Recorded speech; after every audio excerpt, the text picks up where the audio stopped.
He began scouting in the NHL in 2002 with the Montreal Canadiens. He then moved to Pittsburgh and scouted for the Penguins from 2006 to 2022, where on January 26, 2022, he was hired by the Vancouver Canucks as their general manager. He was a finalist for General Manager of the Year in 2024.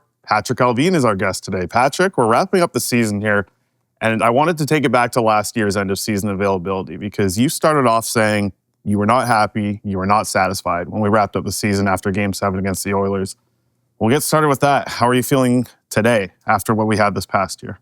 Well, it's definitely a different feeling. During the circumstances of the season, what we have gone through here, adversity, different dramas, lack of chemistry, inconsistency, I will give the coaching staff and the players a lot of credit for their resiliency and never giving up. Am I happy to sit here not being in the playoffs? No, I'm not. I think it's a different feeling from last year because last year I felt we were good enough to win the second round there. And this year, I do believe that it came down to a couple moments in games where we had a chance to make a momentum and continue to be in my opinion, a playoff team, but definitely a different feeling. What do you think the biggest reason for you guys not making the playoffs this year was? Is there anything that kind of sticks out more than the rest? Because there's a lot of reasons, but I'm wondering, is there like one thing for you that sticks out a little bit different? I think for myself, obviously the first game here at home against Calgary, the building was rocking. It was great momentum. We came out hard. I believe we were up 4-1, had a power play to kill the game and give up a very nonchalant play and giving up a shorthanded goal. And Calgary gained the momentum and won the game in overtime. I think that was a indication of maybe a maturity level of the team. I think the intention from the coaching staff of taking the team to next level was good, but we realized pretty quickly that we needed to be back to basics. I think we never could see the chemistry, consistency, and getting that momentum in wins. Saying that, injuries happened. JT Miller took a leave of absence. Roenick and Quinn Hughes and Demko and Pettersson were all out. We're still in the mix of playoffs, and I think that's a credit to the coaching staff having a structure and system in place. We all know that you need the difference makers to be the difference makers in order to win games. 3 games for me, as I said, the Calgary game, the Seattle game just before Christmas there, we're up 4-1, less than 5 minutes left and totally fall apart. And the third game was a critical one because we had a chance to get some momentum and get a little bit of a closing in on the playoffs where we beat Winnipeg at home 6-2. Had a chance to play Utah, get a 6-minute power play in the third period and lost the game 3-1.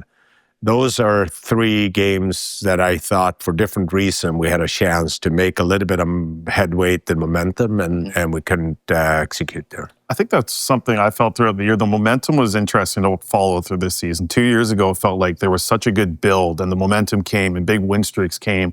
This past year, like momentum's so huge for a professional sports team, no matter the sport.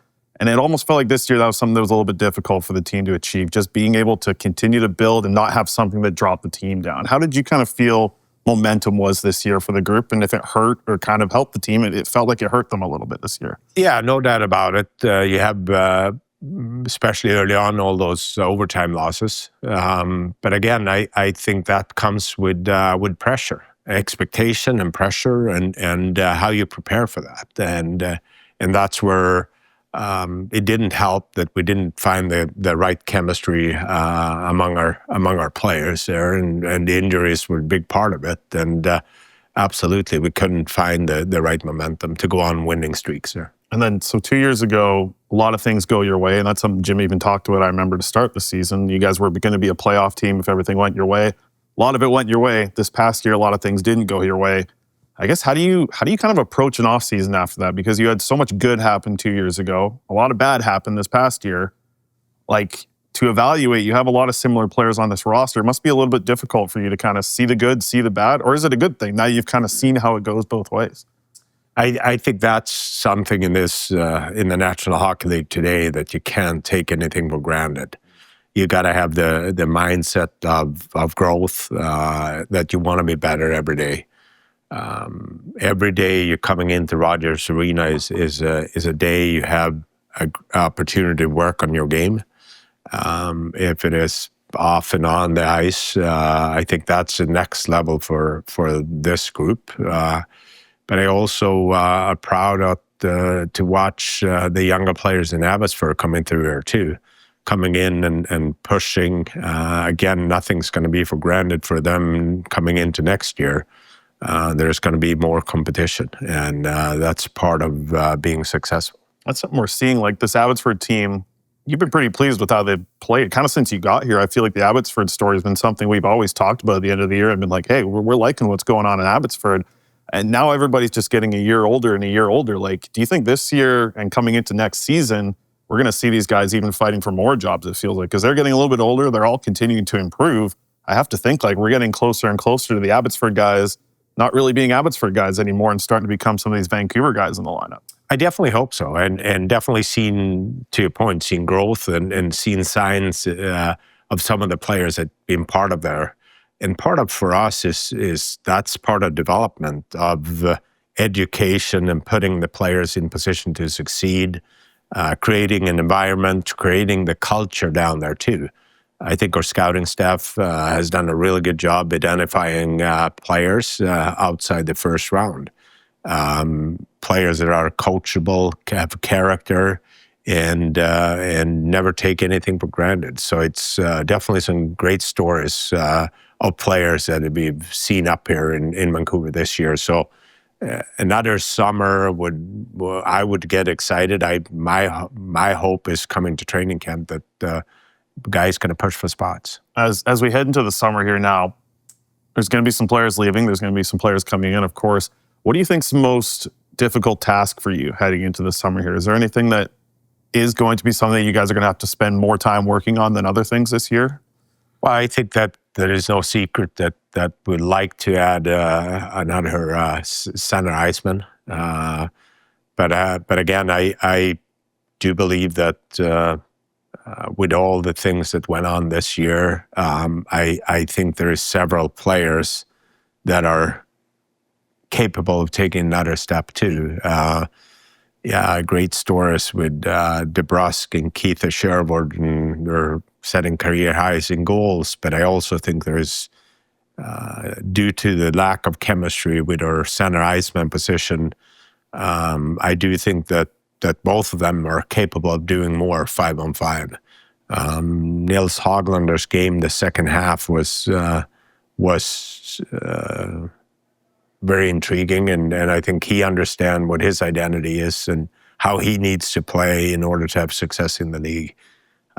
It's definitely been harder for some of the players to being evaluated based on injuries and elevated roles and elevated ice times.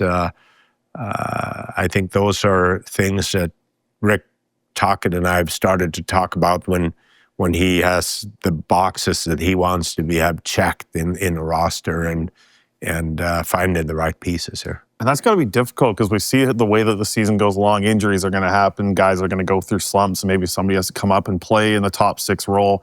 I remember you bringing up Ilya Mikheyev a couple of years ago, how you said it was kind of on you for him to be a top six player and you needed to make a difference. So how difficult is that to kind of prepare for? Like when there's so much movement throughout the season in a lineup, I feel like you can't just, it's impossible to show up and, have 9 top 6 forwards. You'd be a heck of a team if you did have that. How do you kind of set yourself up going into the offseason knowing that maybe somebody might have to come up into a top 6 role, even though that's maybe something that could be a little bit difficult for them or something that they'd never done before? Yeah, and I think that's where again, you want to make sure that everybody has their identity and understands their role and what's expected from them each day they walk in here.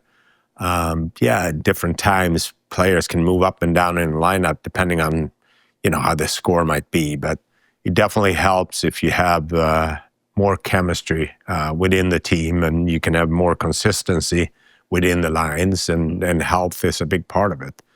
That being said, if you're going to be a good team, you definitely need depth. Mm-hmm. I think I wanted to ask about the practice habits, because it's something that I hear you talk about a lot. I heard Jim talk about it a lot at the end of season availability. Rick obviously talks about it a ton after every practice when we talk to him. Did you see a dip in that this year? Did you think it was a little bit different from the past, or was there a lot of just things that weren't going your way, or was there something different in practice? No, I think it's a learning process. I think you're climbing and understanding that every year the game is just going to get harder, and you need to prepare yourself better in order to embrace the hardness. I think players, some of them were first time they ever played postseason games here, and they've been part of this organization for 6 to 8 years, and how suddenly we get the respect back, and every game is hard. That means that we need to prepare ourselves better every day, and if that's on ice or off ice training or recovery or sleep or all those things that comes into it. And if you are prepared, you're gaining better confidence, and sometimes the outside noise might make the waves really high, but here within the Rogers Arena, this is just a normal day where waves is not as high as you think they are. It's just the part of pro hockey. What about your team, your assistant GMs, everybody in your front office? There's got to be some things that you're pretty proud of this year, even though I know, it wasn't the result you wanted. Are there some things that stick out to you that you're happy with from your group? Well, I think we're getting better. I mean, the mindset of us in the hockey ops is you always want to get better. Like, we're never satisfied. Like, you got to find ways to get better. How do you approach the amateur draft? How do you approach the free agent signings? What are the areas we can improve on? You always want to find the competitive advantage over the other teams. And that's something I'm stressing to my assistant GMs, if it is Emily or Cami or Ryan Johnson in their department, that find ways to come up with ideas, find ways to approach your staff, that you're never, ever satisfied. You always want to have the growth in your game, and that's how an organization moving forward all the time. How much throughout the season are you sitting down with a player and communicating with them at all? Like, I guess a lot of people would probably like to know, like, how often is it times where you step in or want to talk to a guy during the season, or does that happen at all? I make sure that I'm available, especially for Rick Tocchet and his coaching staff. Rick and I spend a lot of time together. Mm-hmm. If it is on the road, having dinner and chatting, and I'm always trying to be available if players want to talk. But again, I think for me, it's watching the interaction between the players and the coaching staff. That's what makes me believe that in this group and the staff we have here, they're capable of earning the trust between the players and the staff in order to growth. But I more on the positive side and making sure the players are happy in this environment. Mm-hmm. How difficult was the JT Miller situation to deal with for you? And is it something you've ever had to deal with before? I don't think, I never dealt with it before. And I don't think, to be quite honest, I wouldn't see this outcome based on lost season's performance from JT and the team. Again, I think we learned a lot going through all these things, and especially for Captain Quinn Hughes, what he had dealt with, and how professional he has been, and how much he grows as a leader. And hopefully you never want to be part of it again. Yeah. To fill that center position is something you talked about a little bit here, and looking for someone who's going to be a top 6 center for you at this point.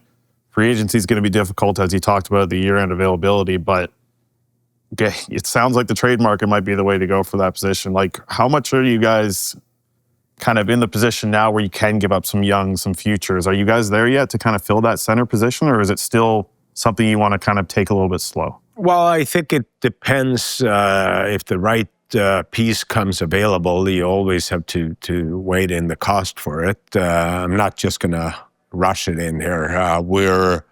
I always have names and a communication with my staff, and again, seeing what the other teams have available and what the cost is. But you also have younger players here in our system that Ratty played a significant role for our team, and you hope that another summer with him will serve him better. But we'll see here what comes along here over the next couple of months in terms of trade options and free agency options. Because how much do you take away from the end of the year, seeing a bunch of these younger guys from the AHL get a chance to play in the NHL? I know, some will call them meaningless games, but for these guys, it means a lot. It means a lot for them to play in the NHL, get a little bit of that experience, and just kind of like see how their game can fit. And specifically the way that this year ended, like a lot of them were playing in higher roles than probably if they were to get a call up in, say, October or December or something. Like they were playing higher up, and you guys got a good chance to see what they look like. Ati is a great example, playing in what looked like, a third, second line position. How much did you take away this year from the young guys stepping in? Well, first and foremost, all those guys earned it based on their performance in Abbotsford. It wasn't that they just got it handed out for free. I think that there was a process, and when you meet those expectations and when you earn it, it's easier to translate your game into the National Hockey League. In the end, I think it's maybe a little bit unfair with the amount of young players we had in our lineup here due to circumstances of injuries that it's easier to spread them out playing with some veteran players. But unfortunately, that was not an option, really. We played a lot of them here in the end. It's great to see them. It's great for them to get a taste, and hopefully they get hungry and want to stay here and want to work even harder. They understand that next year there's going to be more younger players coming into Abbotsford and pushing and competing for the spots, and we need to be better up here. So hopefully this sets them up to get hungrier during the summer. But again, a great credit to our development staff and the staff in Abbotsford that have created a culture and the standard for those young men. And you're a guy who comes from a scouting and development background as well. And when I talk to RJ about this, he brings up like his favorite thing is getting a chance to call the guy and tell him, you're getting a chance, you're going to go up to the NHL. For you, what's it like? Like as a general manager, when you're having young guys come into your lineup to see these young kids get their first opportunity in the NHL, how do you kind of view those games? Well, I think it's a great sign for the organization. And, we're in this together, different departments, but everybody should have pride in what they've done in order for a player to get this opportunity. Again, for me, just a healthy sign that our process works and our plan is working for those young players. In the end of the day, I'm happy for the young players getting an opportunity to be part of winning hockey games here in Vancouver, because it's the wins and losses that dictates the future here. One of the players, those young players that the fans really grew to love was Elias Pettersson. And it was interesting to watch because he comes into his first AHL season. He developed a lot quicker than a lot of people thought. And then he comes in the NHL and continues to kind of show a lot of consistency for a guy that age. What did you think about his development path and how quickly he was able to just make his way up to the NHL? And ultimately, he's not going to the AHL playoffs here. He was a guy who was going to stick at the NHL level. What did you think about his development, and where does he go from here? A great story. I think he benefited for him to be part of Abbotsford last year in the end. They're coming in after his season ended in Sweden to be part of practice, playoff run. Again, set him up really well for this offseason, coming in with confidence because he had done his off-season training and kind of was ready right away at the rookie tournament there in Penticton, and then just kept going. I think he has the intangibles of being a really good NHL defenseman. We're still going to remember he's a first-year pro, and now the expectations goes up, and from the coaching staff too. Things that you get away with as a rookie, you might not get away with that. If you're not prepared, then it's just going to get harder.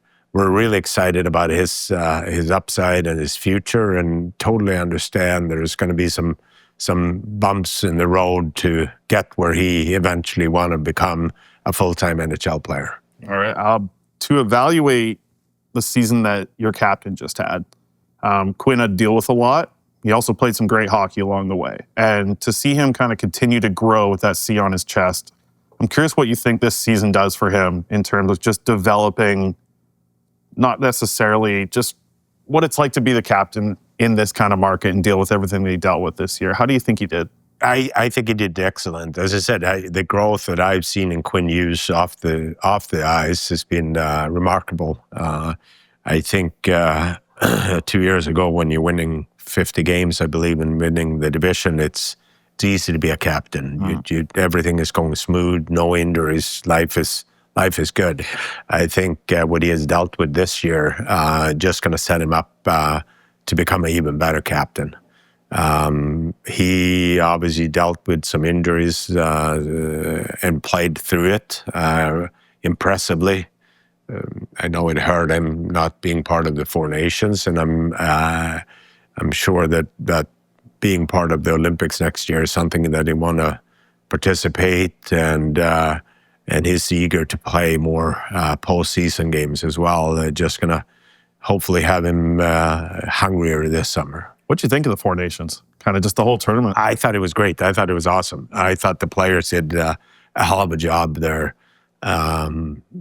So competitive, the best and best. It just shows that the players want to be the best. I give the players a lot of credit for that. So it must be pretty exciting times with the Olympics around the corner here. I feel like that was just a great appetizer for what we're going to end up seeing here.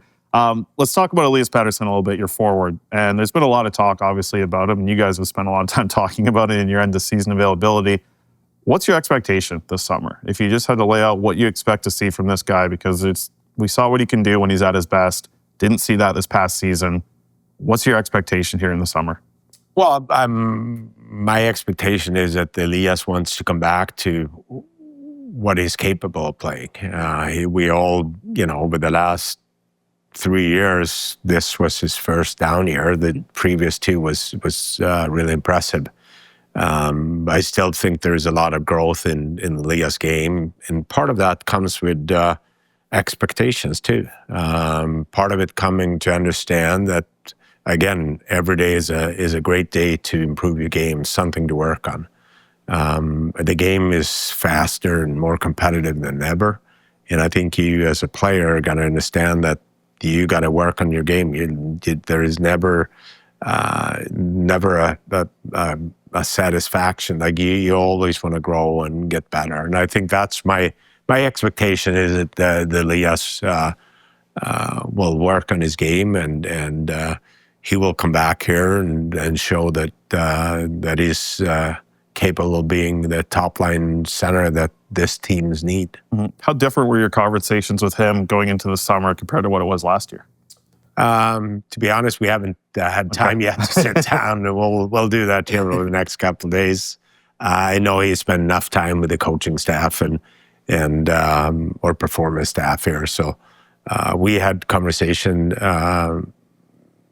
during the season. So again, I know that he's eager to get going there.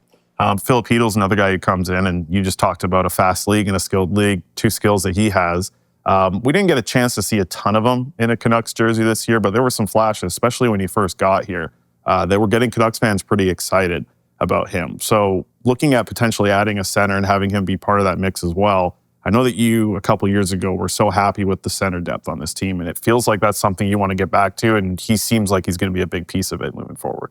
Yeah, I think when we were going through the process of the trade with JT Miller, I think the center position was something we definitely wanted to make sure we get a piece back in, and Sheedle was somebody that that our scouting staff had recognized, and obviously gone through some adversity with his injuries, but he's still young and hasn't played a lot of hockey at the National Hockey League level, and we believe there is still upside there. Seems to be very coachable, very personal, a lot of energy, like a really classy person. So he's eager to come back here, and happy for him that he was able to get on the ice here lately and be healthy in the offseason. Yeah, the personality, just from like talking to him in the locker room and getting a chance to even, not even have the recording device going and just talking to him, I got a lot of that process-driven feeling from him. I think it was a lot of the stuff that I've heard you talk about ever since your time here. How important is it to kind of get that vibe from a player, that they understand you talk about so much being process-driven? For you, how much is that when you're talking about bringing a player in, that they need to know how to be process-driven? Well, I think that's definitely helpful for the team. I think that's where you've seen Marcus Pettersson, what he brought to this team in terms of leadership and standard and culture, where he was coming from, and obviously there is a diligent process of not just the amateur scouting staff picking the players for the draft. I think that the same thing for the pro scouts. Making sure we know everything about the player on and off the ice, so there is no surprises. But very the Sheedle, very energetic, and I think he's what the coach is saying, that he's very coachable. Mm-hmm. You brought up Marcus Pettersson, and I remember in the early stages of you getting here, something you wanted to do was kind of overhaul the defense. You had Quinn Hughes, you wanted to build around that. You had Tyler Myers, he was a piece that you wanted to keep as well. But Philip Hronek is coming in your time. Marcus Pettersson is coming in your time. DPD now in the mix. Mancini, another young player, have come in. How happy are you with the ability that you've had kind of over the past couple of years here to make some changes at defense core, and what you've been able to accomplish at this point? In my mind, in doing this team, I feel like it's a strength of the team, and I know that's the type of hockey that you want to play. So looking back at how you've changed the defense, is that a part that you're pretty happy with what you made changes to the roster? Definitely, we feel really good about the how the defense is structured right now, and not just short term, but as you said, there is building blocks moving forward too, with DPD, Mancini, Tom Willander, Minio, Kudratsev. They're all young. We all know that there is growth. But the way we want to play with the puck, we want to play a fast game, and we have guys that can skate and the hockey IQ. So we position ourselves pretty good in the back end there. Kevin Lankinen signs a 5-year deal. Obviously, comes in late to training camp, and just the way that he took off this season. How much did he prove to you this year to earn that contract extension? Well, I think he just didn't prove it to me. I think it proved it to his teammates as well. The way he conducted himself, and another guy that extremely professional and extremely humble.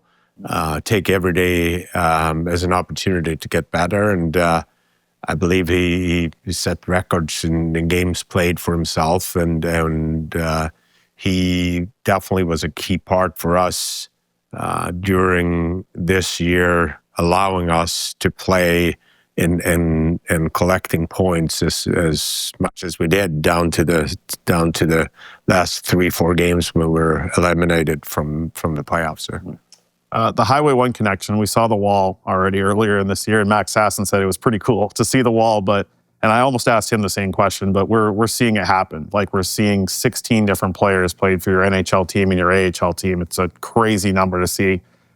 What are you most impressed with Abbotsford and kind of how it's running right now, especially heading into the AHL playoffs here? Well, I'm very excited for the players and the staff down in Abbotsford. They've done a tremendous job. It's tough to coach in the American Hockey League because your roster and lineup change. As you mentioned, 16 players has been going in and out.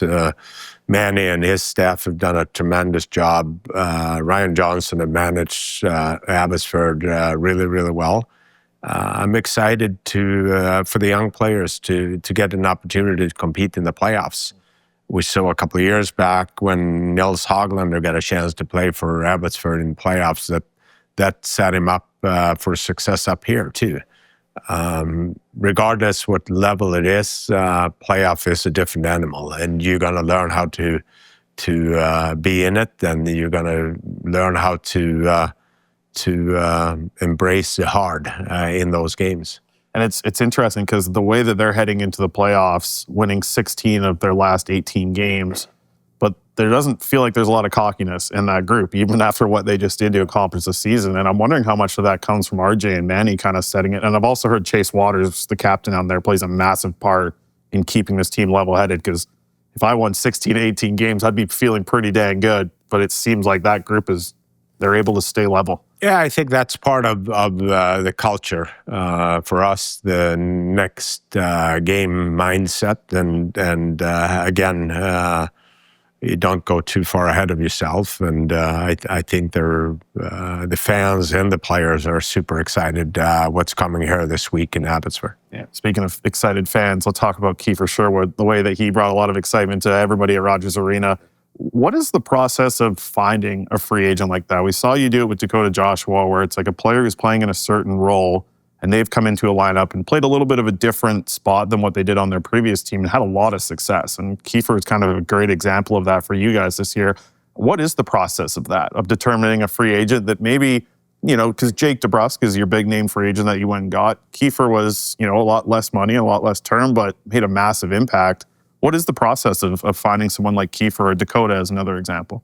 I think that's something we take pride in as an organization. And to be honest, with the salary cap, our staff needs to find those guys. You will take chances and finding players that might be undervalued in some of the other previous teams. But, with the coaching staff we have here, they have a chance to get better. And I think that's part of the communication with myself to the head coach of talking about what the players' strength and upside are and where we see them sliding in the lineup and where they can have success. Obviously, knowing the personality is a key factor here as well. Keith has done a really good job for us. But I do believe there's another level to his game as well. So hopefully we can get that out of him next year. And I know a lot of people are impressed with what he did on the ice, but something I just found throughout the year was like his mentality in every game and seeing how much every loss hurt. Like he was one of those guys that I felt was like the personality type, again, like you were kind of looking for. Did you kind of, just in conversations with him or even in the original part of signing him, like what was it about the personality that drew you to Kiefer? Well, I think the inner drive with him that he wanted to always get better too. It hasn't been a straight path for him to get to the National Hockey League. He's been bouncing around a little bit, and I think it's about the trust and situation. And for me, is doing that recruiting part is, to be honest, and making sure I have the head coach on the same page. What got you into scouting back in 2002? What was it about, like, just wanting to be on that side of it, and kind of, was it just like the first door that opened for you in hockey, or was it about scouting? I honestly, I love the game. I just love the game. I thought at that point I was going to be a coach, and I thought it was a great opportunity to be out watching hockey. I got approached to be a coach the second year, but I felt I needed more time, and I guess the time just sprinted away here. Yeah. So here I am. What is it about the tough guys that get in the coaching? Because for people that don't know, the 1997-98 season for Patrik Allvin, 139 penalty minutes and 28 games played. You led the league in average penalty minutes. What kind of player were you? I guess I wasn't a skilled enough player. But I love the game. I love to be around my teammates, and took pride in helping younger players to achieve their goals and give my expertise. And very fortunate to be around good people and learn when I was younger. Who were some of the really skilled guys that you played with back in that team? You had the protector, because in 1997 we still had the protectors out there. That was a different era for sure. Yeah. I don't even know what that was. 90, was that back in Sweden or was it north of Boden? I don't know if there was any skilled guys up there at that time. You guys are just a tough team to play against, I guess. To kind of close out here, I did take away one thing from the press conference that you guys did for the end of season availability, and it was kind of in Jim's opening statement that the team was a team from competing to a team in transition. Do you expect that to change for next year? I think we always you want to transition in to get better. Sure. I think that's part of using the word transition. I still believe that we have some really good pieces here to be definitely a playoff team, and part of it leading up to be a contender. I don't think it's a linear way to get there. I think you go through some bumps and bruises along the way to get there, and that's where my belief in this group that we have learned a lot, and I still think they're extremely hungry and humble to get to the next level. So my job and the Hockey Ops job is to provide the players the right resources and coaches and performance staff and make sure we get the right pieces in here to the puzzle for the coach as well. From the perspective of a GM, what's the biggest difference between a playoff team and a contender? Oh, that's a good question. I would say experience. You probably, as I said, you might be lucky to jump from where we are today to win the cup next year. But I want to see over a extended period of time that we're having the process of starting in Abbotsford and building up here and having the building blocks up to when, you want to see the consistency year in and year out. Obviously, we weren't able to get in this year, which we all, including myself, will take a deeper dive and look what we can do different. But I want to see the growth mindset in the players, the Hockey Ops staff, and the coaching staff here. Well, Patrik, we'll wrap up the season on that. We're excited to see what you cook up in the offseason for us and what we'll have going into next year. I know there's a lot of drive from this group to get back and bring these fans something that you spoke so highly of in the playoffs, seeing this city come to life. So we're excited for an offseason here and excited to get back with next year. Thanks for taking the time. Yeah, thank you very much. Appreciate it.